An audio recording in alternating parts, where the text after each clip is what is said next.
Hello, I am Javier Garcia. I'm a biology student at FIU, Florida International University. I work at Dr. Hayes' lab with biophysics, and I am part of the CellMed outreach program. So what do we do and who we are?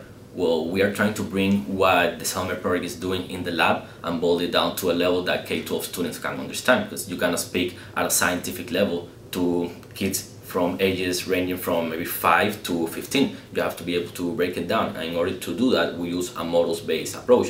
So how do we do that? How do we bring this to these schools? Well, the versatility of this is that you can approach it, and you can approach engineering students, medical students, nursing students, regular K-12 students, because this has to do with health, it has to do with engineering, it has to do with life as a whole. So the versatility of this, we can reach all kinds of students, and we can do classroom presentations, we can do health fairs, we can do engineering fairs, we can show this to field trips that come to FIU. And what that accomplishes is that we bring what the CellMed project is doing, we bring this to these K-12 students in a way that they can understand and relate to it, and maybe contribute to it in the future or keep it in their minds.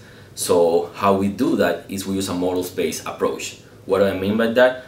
Well, we try to show what's going on in the labs with things that they can actually visualize, touch, and play with. So in order to do that, we approach it with the hierarchy of organisms. First, we start with the cells. We show them different types of cells. Here I have an animal cell and a plant cell. And we ask them questions: what do they know about it? What are the differences? Why are they different? What we try to accomplish with this is to make them understand that there's different types of cells. These different types of cells have different jobs, and their physiology is based on that job that they're trying to accomplish. So we start from cells, then from cells we move to tissues. There are different types of tissues. There are nervous tissue, heart tissue, muscle tissue. To illustrate the muscle tissue, which is what the CellMed project is mostly about, we use this model right here that we created. So this is how it works. When I pump it, you can see it contracting, which is supposed to represent the contraction of the heart as it pumps.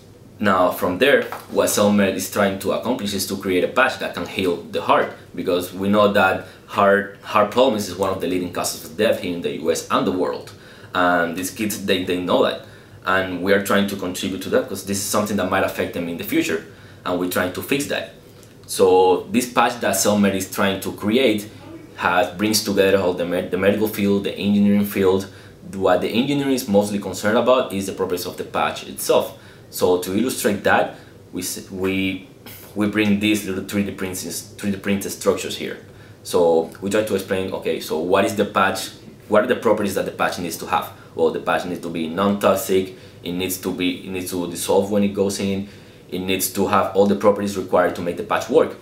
And we bring these two structures that they can manipulate and they can play with. And you know that when students play with something and they can actually interact with it, the memory retention is a lot better.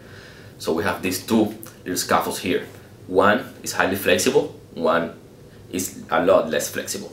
So they can interact with it and see the different properties of the patch and which one will be better and why one will be better over the other. Now, CellMed deals a lot with the heart. We're trying to fix the heart. So obviously they need to understand what the heart is all about and how does the heart work. So for that one, we have this model of the heart right here, which illustrates the circulation of the heart. So when I pump this,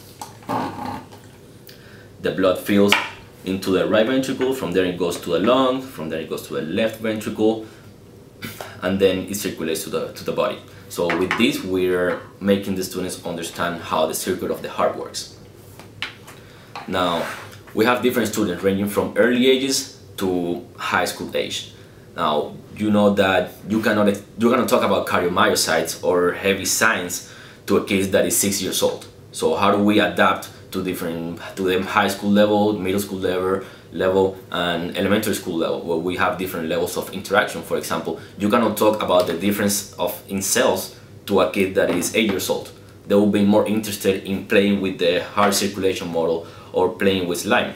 So we approach kids from different ages using different strategies that will engage them the best.